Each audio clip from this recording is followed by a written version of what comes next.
So good morning, everybody, and we'll get going in a few minutes. We've just got a few people joining us, so I just want to welcome Barbara. Barbara, good morning. I'll do the introductions and explain where we're going in a moment, Barbara. Yeah, I'm off mute now. Good morning. I'll Good go morning. back to mute until you hand over.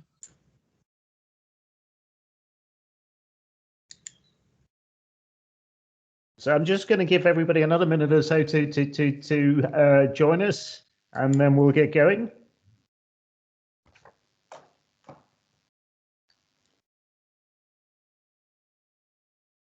Okay, it's just gone 11 o'clock. So good morning, everybody, and a very warm welcome to our March webinar, The Route to Net Zero Carbon. And I'm delighted that we've got a really strong panel with us this morning to share their insights and wisdom. Net zero carbon's an issue we're all currently tackling. So just by way of introductions, this morning we have Sam Thomas, the Climate Action Officer from Cherwell District Council, with us. Sam's got over 10 years of sustainability experience working with councils. He's previously worked on the award-winning Eco Town and Garden Town development in Bicester. So his interest is in covering domestic, commercial energy generation, energy efficient heat networks, retrofitting, zero carbon developments, electric vehicles, hydrogen, fuel cells, renewable and energy strategies. So quite an array of activity. And I want to give Sam a special mention in dispatches because he's joining us from annual leave. So above and beyond the call of duty, I think, this morning, Sam. So you very warm welcome to you, Sam. Cheers. You're welcome, and thank you for cutting into your holiday. Dr. Barbara Hammond, MBE, is the CEO of the Low Carbon Hub in Oxford. She's also an executive director on the board and sits on their investment committee. Prior to the Low Carbon Hub, between 2000 and 2010, Dr. Hammond was in government, and she headed up the UK's renewable energy programme, working with Sir David King to help influence international partners on climate change in the run-up to the UK presidency of the G8 and the EU in 2005. Barbara's got a background in community energy projects and energy efficiency. And in 2010, she set up the Oxford City Council programme, which led to the Low Carbon Hub. This launched in December 2011. She was awarded an MBE in 2015's new honours list for service to community energy, particularly in Oxford. So welcome, Barbara. And last but not least, we've got Kieran Jugdoyle, Public Sector Decarbonisation Lead at BEIS. So a lot of people will be familiar with the programmes that Kieran's been running over the recent past. He's currently the policy lead at the Department for Energy, Business, Energy and Industrial Strategy, focusing on the public sector decarbonisation. He's a mechanical engineer with over 20 years working experience in the low carbon sector, and he's worked in consultancy as well as government. So for several years, he was the lead external technical advisor to Salix Energy Efficiency Loan Scheme. And most recently, he supported the design of the government's £1 billion public sector decarbonisation scheme, which I know a number of people on the call will have been involved in. So welcome to our panel. So just by way of introduction, I'm John O'Brien, MD and founder of LCMB, and today with me I've got my colleague Mike Kenny, who's a managing consultant and leads our activity in the net zero carbon space. So our mission as a business is transforming the impact that our clients' workplace buildings and real estate have on their organisations, people and customers. And we're very much focused on making buildings work harder, reducing their energy use, their carbon emissions and their climate change impact. So the objective for today is to share the insights and tips from our panel to help you with your route to net zero carbon. So just by way of scene setting, before I pass over to Mike, who's going to lead us through a discussion with our panel. As a team and a business and as individuals, myself, Mike and our team have been involved in the journey to net zero carbon for a number of decades. And over the last 10 years or so, we've seen the transition from energy efficiency to carbon management plans, and more recently over the last couple of years to and a big investment and a much more interest, both in the I guess in the public domain as well as in organisations in the route to net zero carbon. And our approach over the last decade has been very much focused on applying a lean methodology to the issue of carbon. So simply thinking about how you reduce energy use in estates by ensuring the kit is switched off. When it's switched on, it's at its most efficient, and then when it's operating, you plug in sustainable sources of energy in terms of the operational carbon, net zero carbon journey. And in terms of whole life carbon, applying a similar approach in terms of ensuring that the embodied carbon in the components that make up our buildings and associated infrastructure have a minimum carbon input, and then you minimize the carbon emissions during construction, and think quite deeply about sort of reuse of buildings. And what's really pleasing to see over the last 2 or 3 years is the sort of definitions and methodologies coming through from World Green Building Council as well as the UK Building Council starting to get embedded in the government's approach around design, with the publication of the net zero carbon design guides really leveraging that type of approach. So we're really optimistic that there's a big interest, there's a level of investment and a willingness to make a difference by ensuring our organisations, buildings and infrastructure actually do achieve net zero carbon over the coming years. So I'm going to hand over to Mike, who's going to lead us through a discussion with our panel. If you have a question as we go, can I ask you to leave your mics muted and put it into the chat, and we'll pick it up as we go along.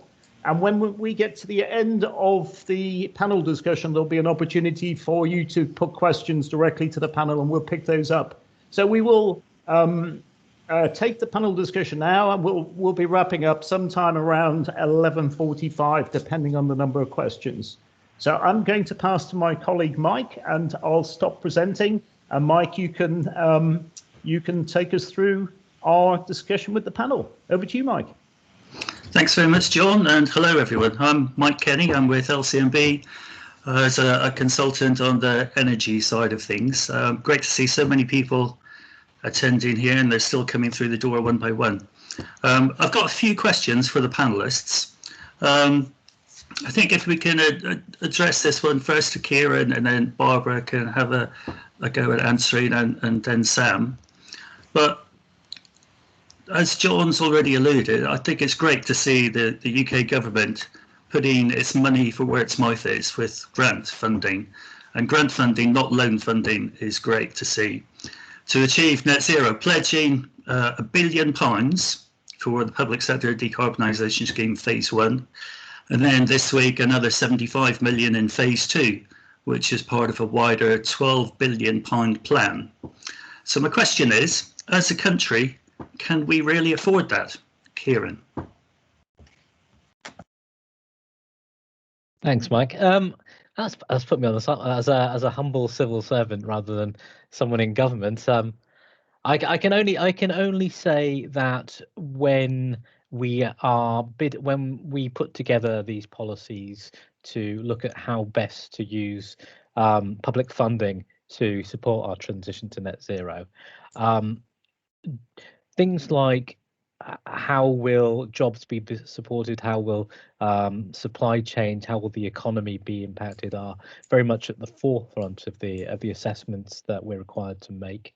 And when we put these proposals to ministers and to Treasury to say we feel that this is a good use of public resources, a lot of the focus is on the kind of the Build Back Better, the levelling up agenda that really puts the economy and jobs and people at the heart of decision making. So from that point of view, it feels like, can we afford not to? You know, if we understand what we need to do in terms of being sustainable and the long-term net zero targets, I think we have to be spending money in this kind of area, but I'm kind of biased because I've made a career out of it. So I think I'll hand over to Barbara to see what her thoughts are. Thanks, Kieran. I think this is a really difficult one because what I don't see at the moment is a really strategic, coherent plan right across government to put investment in wisely right across the economy to make the transition to net zero happen consistently over the long term. I think that's something, a criticism that's quite often leveled at government, and I'm doing it again because I think it's actually true.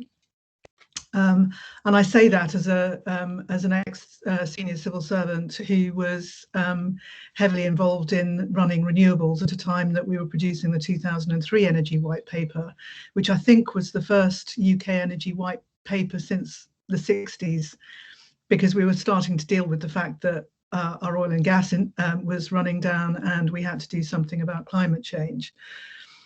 And that got it was, I think it was a good white paper, but the proposals that was making for funding stuff really got watered down because of other priorities, including going into the Iraq war at the time.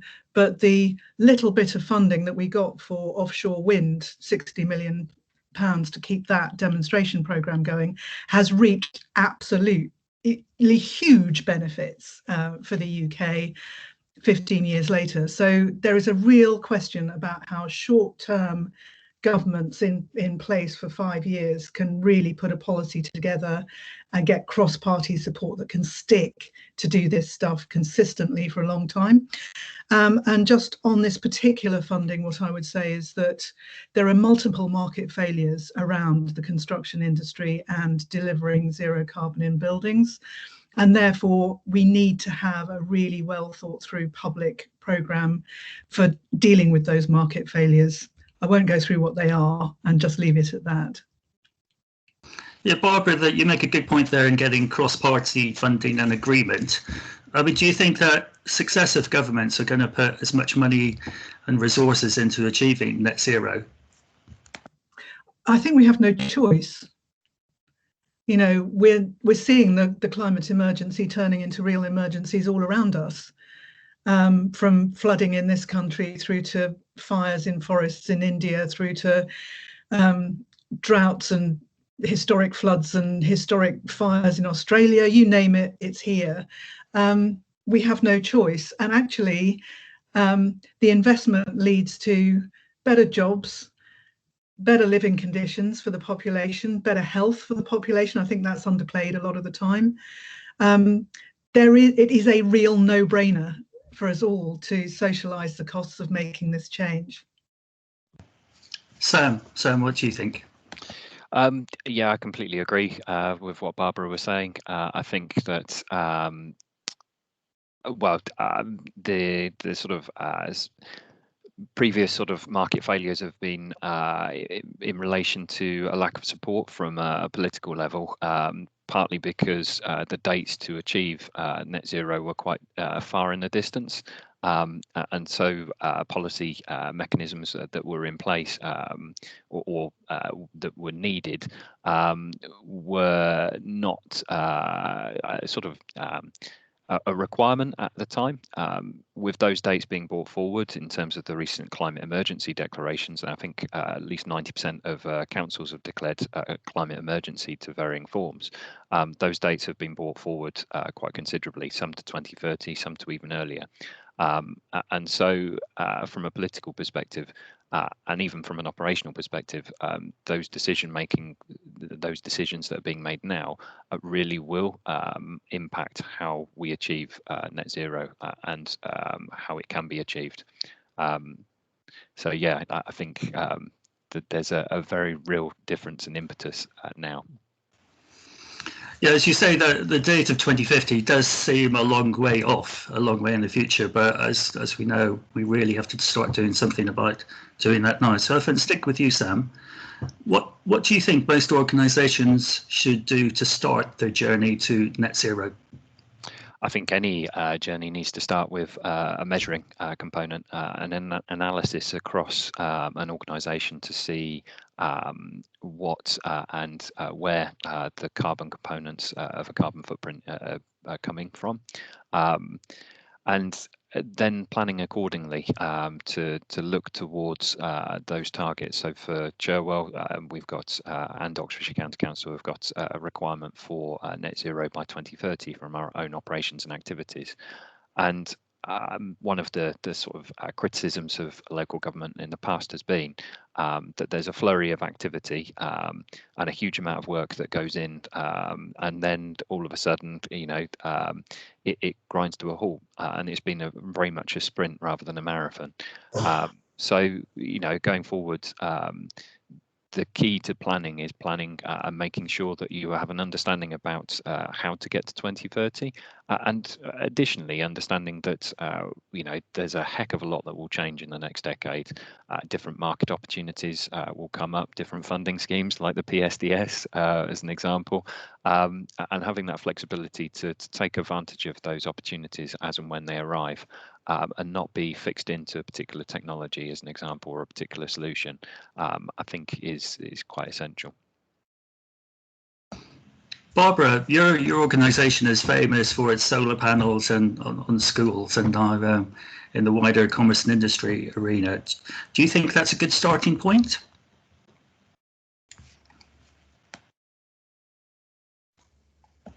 Sorry, we can't hear you, Barbara. Sorry, guys. I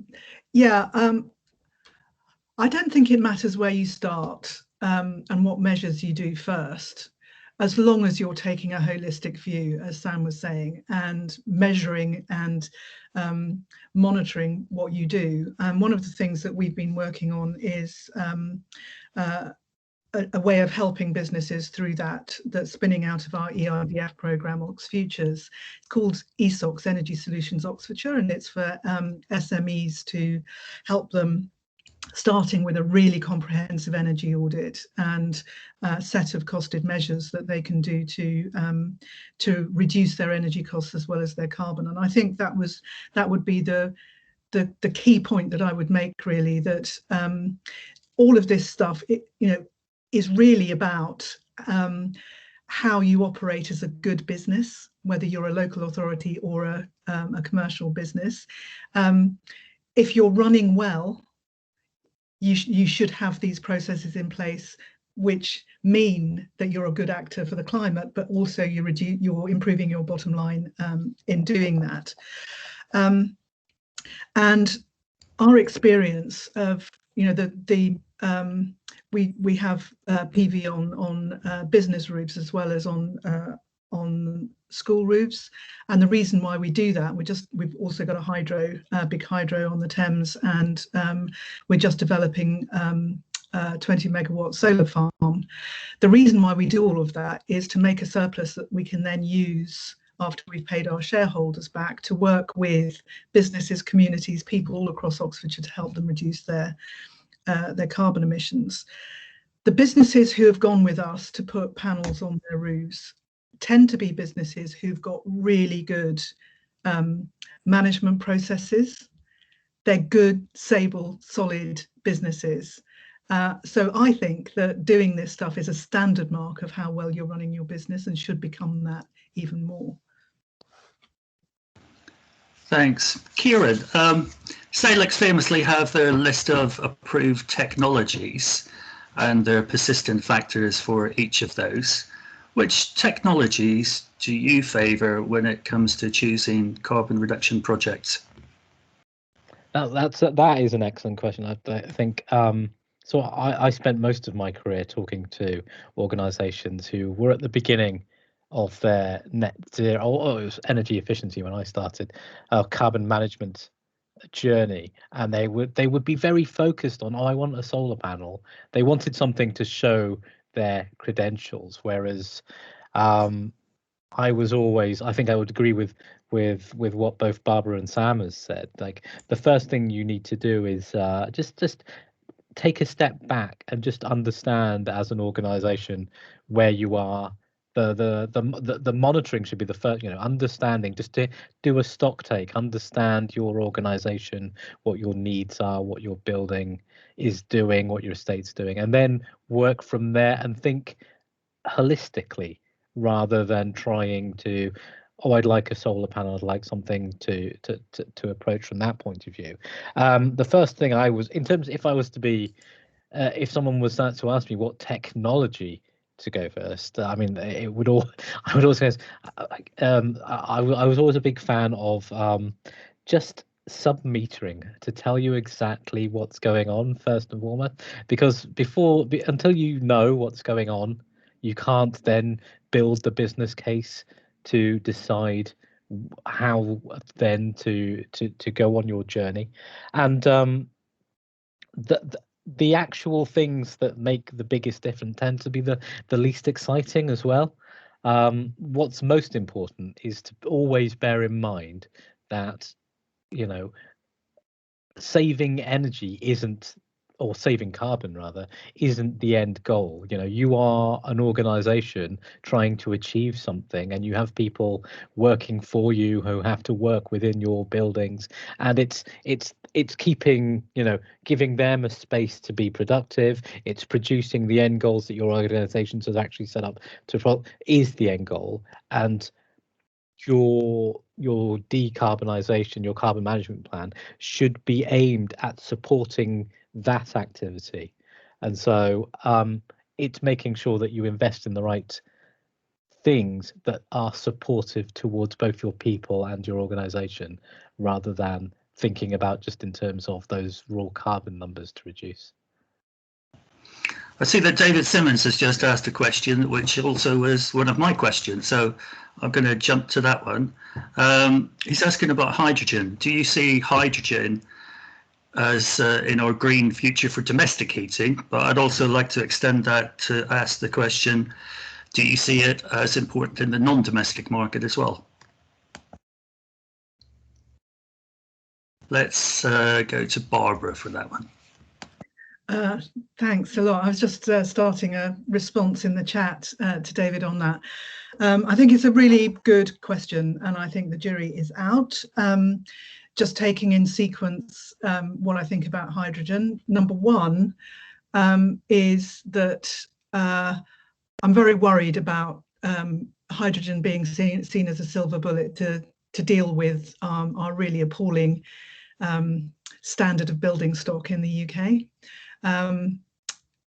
Because it's an expensive thing to do, because the people who are able to pay to avoid increased heating costs from having a hydrogen infrastructure will do that, and they'll tend to be the people who've got the money to do that.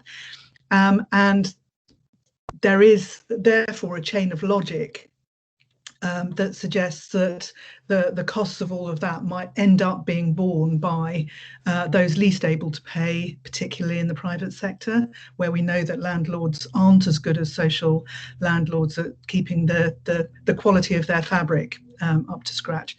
So that's thing number one for domestic. Thing number two for commercial buildings is sort of the same for the general run, but I do see a big role for hydrogen in heavy industry. And I also see a very big role for hydrogen in heavy transport, heavy freight. I think that's what it's most suited for, both in terms of its infrastructural requirements and costs. Yeah, so that's my view of hydrogen as things stand today.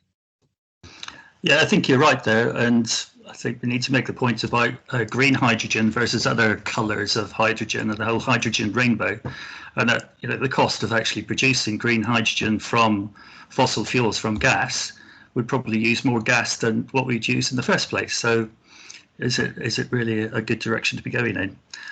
Sam, what do you think about the hydrogen question, and do you think maybe blending is a solution, putting 20-25% hydrogen into the natural gas network? It's a challenge in so many different ways. So I completely agree with what Barbara is saying. I remember when I started my career in energy and sustainability, and the hydrogen economy was always described as being only 10 years away.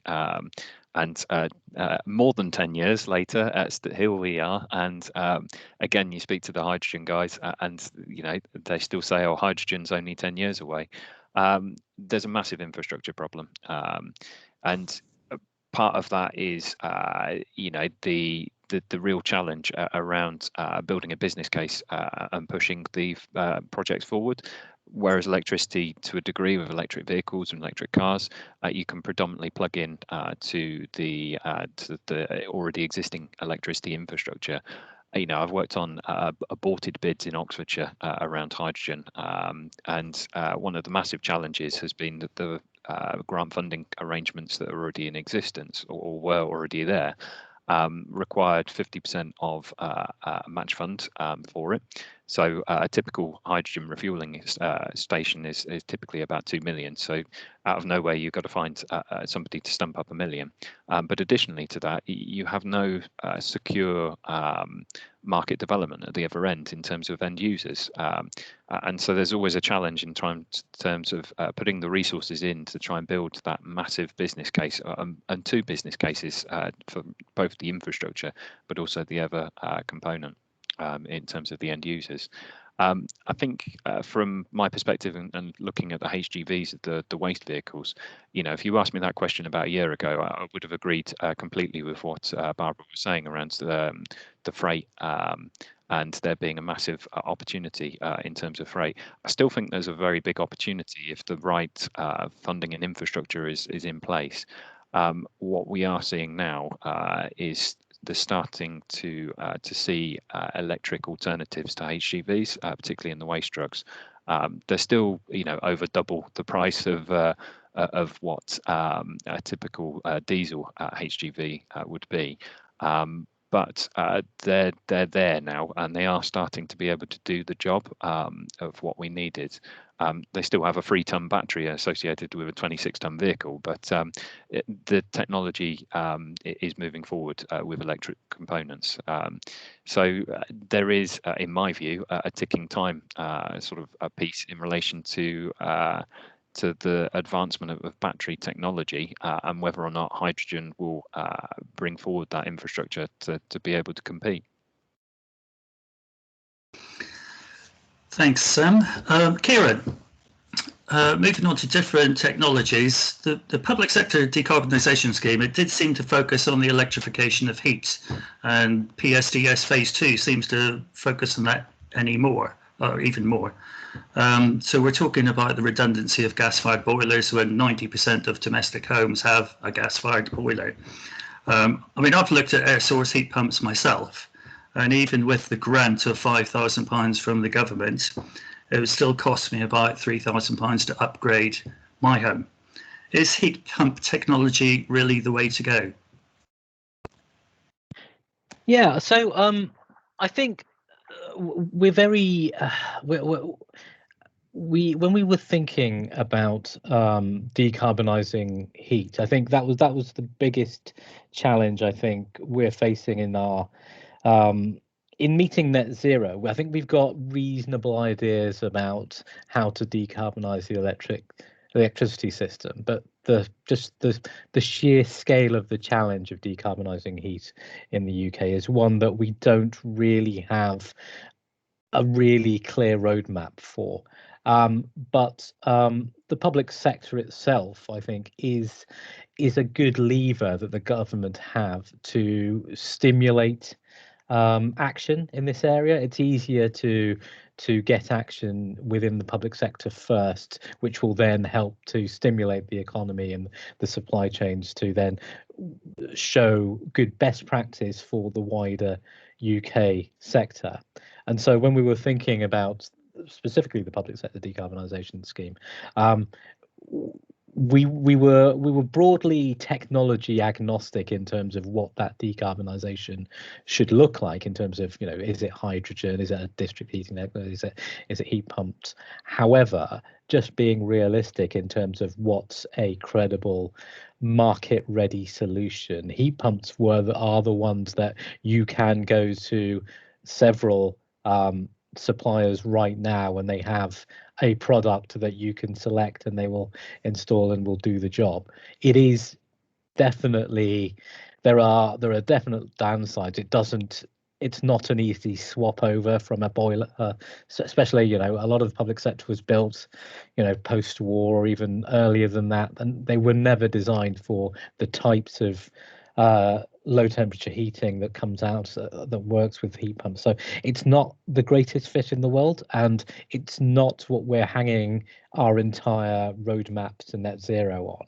But as of today, it's the most commercially viable. But we're hoping that by providing funding in this area, it gets people really thinking about what does and doesn't work, and the lessons learned can, you know, tell us what is the right direction. So I think the answer is, for now, heat pumps are an option, but we're hoping that as we go forwards and we get better at this, several others will come online. Sam, are heat pumps a technology that you've considered? Massively, in so many different sort of ways. I mean, in relation to the PSDS scheme and our projects, one of the major reasons why we are looking quite extensively at air source heat pumps. So I should say, Joe will have won £6 million to do a variety of decarbonisation measures across our buildings and our leisure centres. From a perspective, it was interesting, Kieran, saying about some of the buildings that have been built pre-war. We do have some of those, and yeah, they're not ideal for heat pump technology, but there are varieties and ways of making things fit. So for us, yeah, we pre-PSDS, we had a look at a variety of technologies, including ground source heat pumps for our leisure centres. The payback at the time was coming in around 20 years, and referencing Kieran's point that there's opportunities around, you know, public sectors having a higher threshold in terms of paybacks. Absolutely right. When I speak to some of the businesses, you know, they will not touch a project that doesn't have a payback below 3 years. In the public sector, that is more reasonably around 10 years, depending on the type of organisation that it is. But you know, even with a payback of 20 years, we can't make ground source heat pumps stack up without the funding of PSDS to make it happen. So in relation to air source heat pumps and the different heat pump technology, it does fit a number of our different buildings, but there's a real challenge around the type of technology that heat pumps are and the low temperature heating solution in in buildings in relation to our community buildings, and trying to sort of fit a solution in there and build a business case when the occupancy is so varied. And they're only there for an hour or so in the morning, and then they could be out for several hours. Heat pump really doesn't stack up in those community buildings, and so I still have a technology problem to make something fit with a business case in relation to that. So yeah, it as Kieran says, it definitely does help move the agenda forward, but it's not the answer to all of our problems. Thanks, Sam. I've seen a few questions come in. I'm going to try and bundle together into the one question, which I think is all to do with the electricity from the grid. So the decarbonisation of the grid as time goes on is reducing that conversion factor. You know, in what, the last 10 years, it's probably gone from 0.5 down to 0.2. And when you do the maths, yes, our carbon emissions are reducing by just doing the calculation. Does this decarbonisation of the grid give a false sense of achievement to organisations that report carbon emissions when their energy consumption in kilowatt hours, actual energy, is not necessarily reduced as much? If I could put that to Barbara, first of all, please. Yeah, it's an interesting one, isn't it? Because it is undoubtedly, and I wish we would say this more, a huge national achievement to have got the grid decarbonised to the extent that we have. We have a really massive, you know, building on our sort of geological advantage of coal, then oil and natural gas. We have an amazing geographic advantage in being on a shallow continental shelf, which has really enabled us to pioneer and build a fantastic offshore wind industry. So we should flipping well celebrate that much more than we do. It is bloody brilliant. Sorry, I'm getting, because it is. So celebrate that, and then think about how we can do the next difficult stuff, which is to build on that, and everybody to do what they can as we really understand what a grid, an electricity grid, a mainly renewable one, therefore intermittent, how do we run that with lots and lots and lots of stuff having to happen at the grid edge, with EVs going in, with heat having to electrify as well, really, because that's, heat pumps is pretty much the only game in town at the moment, and is going to be for the time that we need to make these massive changes. The project that we're working on, Project Leo, Local Energy Oxfordshire, is about how you can put all of that together to balance the grid at the grid edge, at the low voltage, which is the bit of the grid that comes right into your business, right into your house. And there are really exciting things that we can do with that, which builds on people self-consuming as much as they can. So really dealing with their building fabric, putting in as much generation and storage as they can, and then starting to trade the import and export that they need at the margins of that. And doing all of that means that we can massively increase the capacity of the existing wires and switches that we have in the network to enable all of that to happen. And so over time, the business case for all of this stuff starts to change, because you can start trading that stuff. And I think that's what I would say, that don't, a business case based just on carbon, yeah, absolutely, you've got to do it. But we really need to be looking at those kilowatt hours, what you buy in and what you self-generate, and really focus on those now. Thanks, Barbara. Following on from that, Kieran, I know it's a conversation that you and I have had in the past about conversion factors. Display energy certificates are still using a conversion factor of 0.5 when you drill down into the code behind them, the software that produces them. So we've got all these public sector buildings with display energy certificates which aren't using the current conversion factors. What's your opinion on that? Yeah, no, that's obviously not reflecting, the hard work that's gone into decarbonising the grid. But I mean, to go back to the point you were making earlier, take something like so the government have just come to the end of, they had what was called a greening government commitment about their own buildings. It started in 2009, I think, and was ended last year, and it had quite a strong target. I think it's like 40%. And if they did nothing, they've hit that 40% simply through the actions that have happened through the decarbonisation of the grid, which can give a sense of I think complacency. So whilst obviously I'd be keen to have display energy certificates better reflect the actual carbon. At the same time, not changing it every year with the company reporting factors at least indicates that there is work to be done, rather than saying, oh, what a great job, we've halved our carbon emissions. Let's put our feet up for a bit. So it's a bit of a double-edged sword, but I think it's important that people like yourselves are actually keeping an eye and drilling down and watching those kilowatt hours and making sure that the work is actually being done to improve efficiency, making sure that we are targeting energy use at where it's really being demanded, and reduce the unnecessary waste. Thanks, Kieran. Sam. There haven't been many benefits to COVID-19, but reduced carbon emissions are one of them. When we do the analysis, we've seen a massive drop-off in electricity and gas consumption as buildings are being shut down and people are working from home. This has really gone to a massive extent in that we're now seeing dolphins swimming again in the canals of Venice. What can we learn from this? And will the end of lockdown see a massive spike in carbon emissions?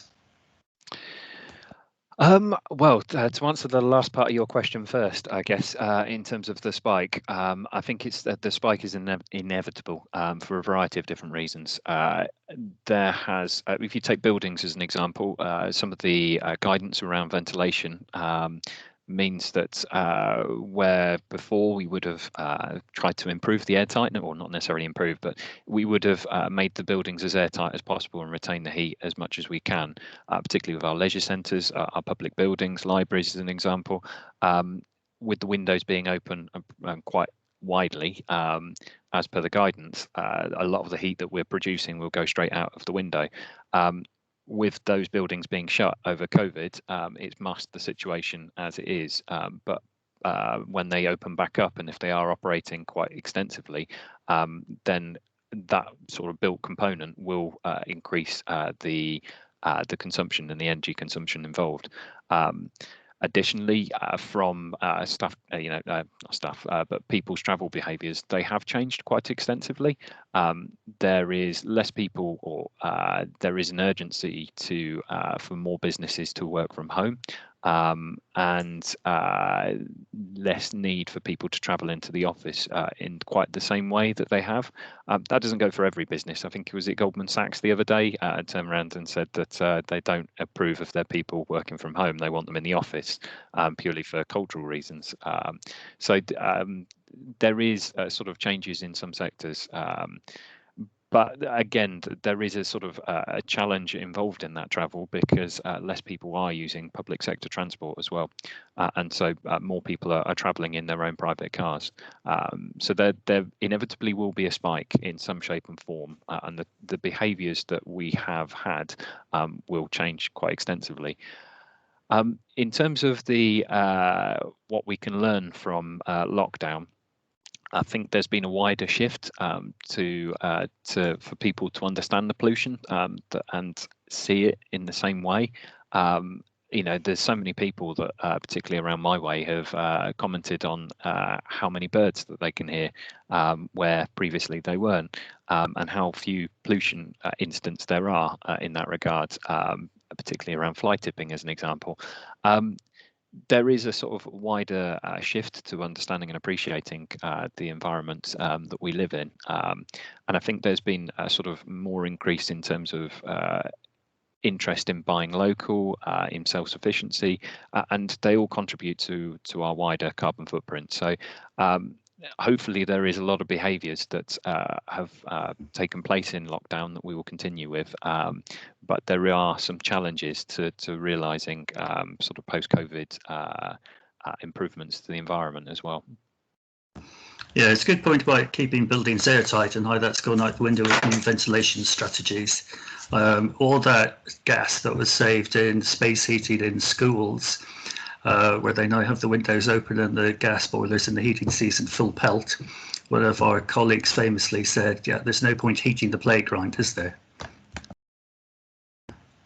Barbara, what do you think about the coronavirus impact and how people's work habits have changed? Yeah, I think there is going to be a change. I really hope people remember what it's been like, for all the reasons that Sam was saying. I think we've had a taste of what life could be like, but it's not going to be like that for a while. And I think, we're working as a low carbon hub at the moment on what our hybrid is going to be, because we made the transition to remote working pretty seamlessly last March. And it's worked really well. The thing that we can't do very well, I think, is two things. One, it's hard to build trust remotely if you've never met or worked with people before. And second, and also to repair relationships if they break down is harder remotely.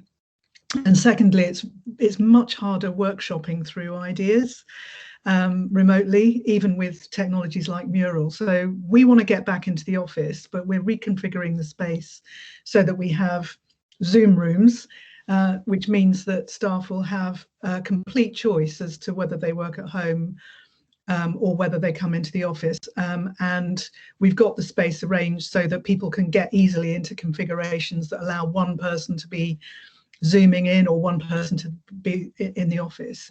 And I think that's more than doable. And I really hope that there isn't too much of this rigid thinking about, oh, we have to get people into the office so that we can watch over them.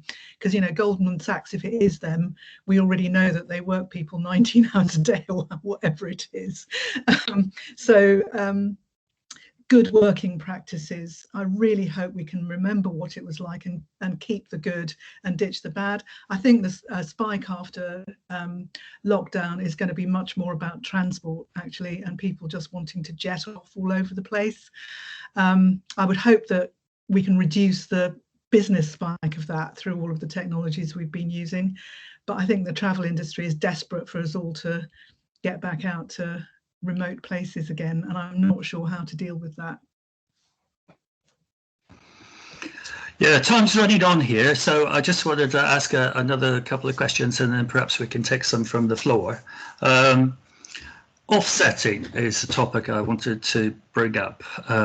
Kieran, what's your opinion on carbon offsetting, and what percentage do you think an organisation, what percentage of their emissions do you think they'll have to offset after doing all the energy efficiency measures? Yeah, so offsetting has been that big question for as long as I've been working in the sector. And sometimes it's been, you know, the flavour of the month, and other times it's been a complete no-no. I'm a bit on the fence. I think for lots and lots of organisations, the ambition should be like completely net zero within your own boundaries, and only start looking at offsetting, you know, where it's there isn't really an opportunity. I think, you know, certainly in some of the industrial spaces, but I think, you know, in a lot of, so I'm particularly involved in public sector, also in domestic. I think the ambition should be to avoid offsetting as far as we possibly can. Sam? No, I completely agree with what Kieran said. You know, there is a real need to avoid offsetting because some people can see it as an easy action, and I won't name the particular council involved, but very much their approach has been build a solar farm and job done, walk away. They've reached their net zero ambitions. It doesn't address the fundamental issues. And the other aspect as well is that there's multiple different types of offsetting, and there's a lot of concern that needs to be shown around the types of offsetting. So building a solar farm, for example, with the grid decarbonisation that you've referred to, you know, if we're looking to net zero by 2030 or beyond, that decarbonisation process will only continue, and the benefits that you will receive from, for example, building a solar farm will reduce. I think there's a lot of challenges around the most common other alternative, which is tree planting, both in the data that's behind the different types of trees that can be planted and the carbon benefits that are associated with them. And making sure that you don't end up planting a species in the ground that really isn't suitable for that particular area, or in the extreme circumstances, you know, ultimately dies, and you don't achieve your net zero or your carbon offsetting ambitions. I think from a public sector perspective, certainly from a council perspective, we have had a look at net zero. And if you had asked me that question a year ago, I would have at the time said there wasn't a technology available to offset the Hgvs associated with our waste trucks. And so we have kept half an eye on opportunities around carbon offsetting if it was needed. I mean, my personal perspective was that we would need to redesign entirely how we collect waste, but that's more for a political decision to be made. Now that there's potential alternatives that are coming forward, that is potentially less of an issue. However, we did have a look, and you know, carbon offsetting is not going to be cheap, depending on how extensive the uptake is. You know, rough figures from our calculations show between 106 pounds per tonne of carbon saved, all the way up to 260. just on a local Oxfordshire level, but that is massively dependent on what organisations are going to take up carbon offsetting as well, and what space there is ultimately to grow trees or put solar panels in the ground as well. So yeah, there's real fundamental challenges to carbon offsetting, and it should not be treated as a sort of silver bullet. Yeah, Barbara, on the offsetting question, there doesn't seem to be any specific certification level, a guaranteed good offsetting scheme in place that is accepted by all. Do you think that's an important thing we should do in the future? Oh, absolutely. And I just agree with both Sam and Kieran on this, that if it's part of the solution at all, it needs to be a last resort. And it needs to be expensive so that schemes are really well designed and appropriately done. So tree planting is one that really does trigger all my ire and venom because it's what we should be doing is if we're going to use offsetting at all, it supports really well designed, really thoughtful land management schemes that have multiple benefits, not just carbon, but biodiversity, flood management. We know how to do it. Can we please focus on that rather than numbers of bloody trees?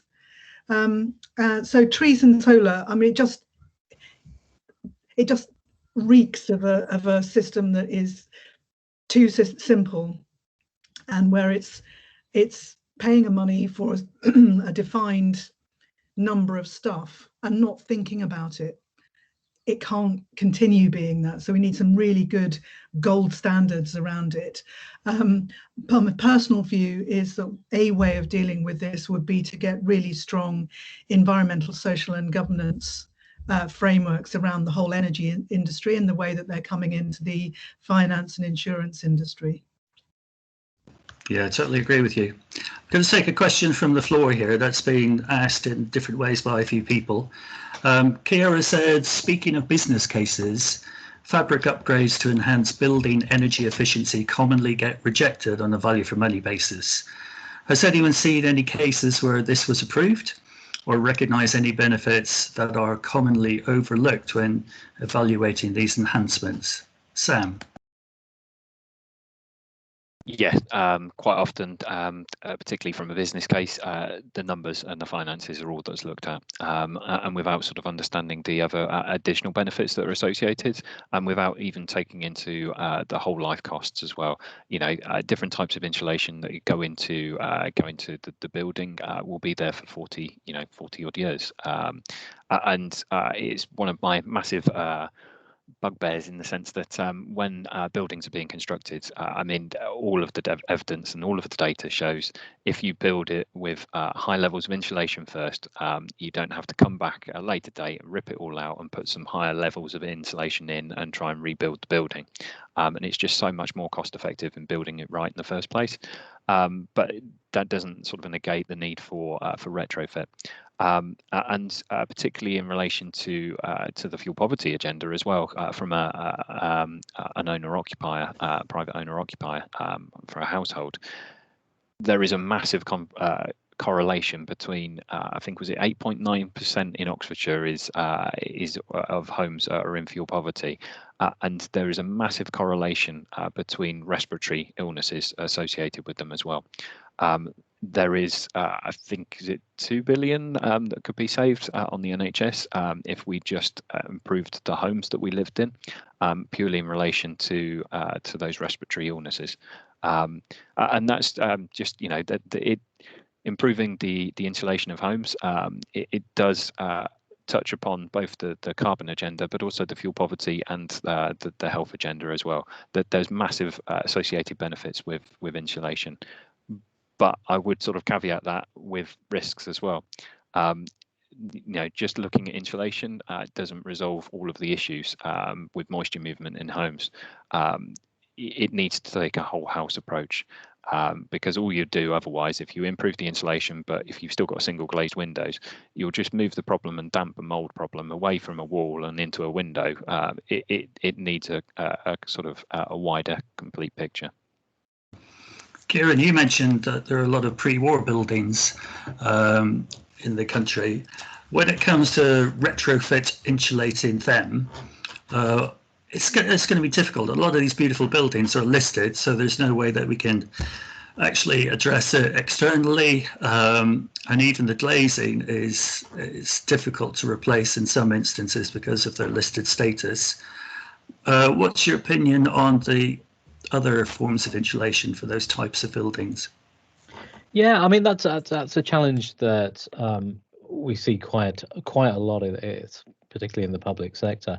I don't think there's one particularly right solution, but it is something that I was working not too long ago with an organisation that's European level to invest in demonstrators to how to retrofit these historic buildings. They were thinking particularly around, the kinds of historic buildings in piazzas and things across Europe, and there's a range of solutions that is sympathetic to the internal lining, but there are things you can do to reduce the heat demand. But also, I think, say for example, Parliament building is currently undergoing a massive retrofit, and in terms of the heating and moving over to low carbon heating, the assessment has come out that it's going to have to be maintained,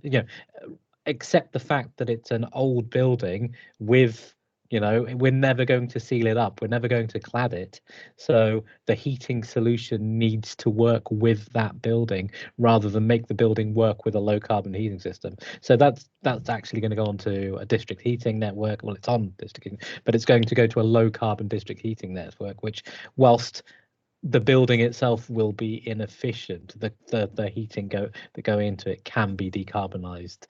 So I think it has to be, we have to be sympathetic, and I certainly don't advocate, knocking out these beautiful windows and putting in, the triple glazing on a 16th century cottage. So yeah, I think there are different solutions to different buildings. Excellent. Thanks, and thanks to everybody. I think we're coming up to the end now. I want to stick to the time limit. There's so many questions here. We could go on for hours, but I think we're going to have to call it a day. What I'd like to do is just hand back to John now to sum up. But if I can just say thank you to the panelists and all our guests, and the questions that have been asked and the interest that's been showed in this topic. Thanks, and John. Okay, thank you very much, Mike. I'm just going to ask each of the panelists just to give one bit of advice briefly, because we are coming up to 12 o'clock, to the attendees in terms of their journey on net zero carbon. What's your one sort of takeaway message today? So I'm going to go quick fire. I'll start with you, Sam. What's your one message to the attendees today to take away? One message would be it's a marathon, not a sprint, and to take into consideration all of the different, remain technology agnostic in terms of getting to where you need to be, and remain flexible in trying to deliver those projects. Okay, thank you very much. And Barbara? Measure again, do something, monitor it, measure it, do something again, monitor and measure it. Okay, measure and monitor. And Kieran? Yeah, well, I think Barbara's stolen mine, but I will. What I will say is that buildings are living, breathing things. They're machines for people to work in, and if you always think about the people first and the building second, that's the right approach, I think. Okay, thank you very much. So I guess in conclusion, we've got the advice from the panel. I think if I was to put a frame around today's conversation, I would say, like Barbara said, we should really be celebrating the achievements and what we've achieved to date. The UK's come on an amazing journey in terms of being the first, nation to set a legally binding target. We got the first health service that's setting a net zero target at 2040 for scope 1 and 2 and scope 3 in 2045. So lots to celebrate. I think very much what was said today fits inside the World Green Building Council, the UK Green Building Council framework for net zero carbon in terms of whole life and operational. I think measure, measure, measure. I'm pleased to say, Barbara, is the first item on the agenda. And as Barbara said, net zero carbon is going to come to be seen as the journey for every responsible and excellent organisation. Most people, I think, are already on the journey, if not so, are already getting on the journey. And there's lots of examples of good technology that can actually help us get there. And I think the resounding final message I took from our conversation was use offsetting as a final resource. Let's achieve the practical things that we can achieve first, and think about how we invest in ways that make sense for the environment, the organisation, people, and society. So I'm going to close out on those messages. Thank our panel, Sam, Barbara, and Kieran. That was a fascinating discussion. As Mike said, we could have gone on for another hour or two. There's much to be said in this area, but thank you for your insights, and hopefully those who've joined us today have had their questions answered and a number of practical tips to take away.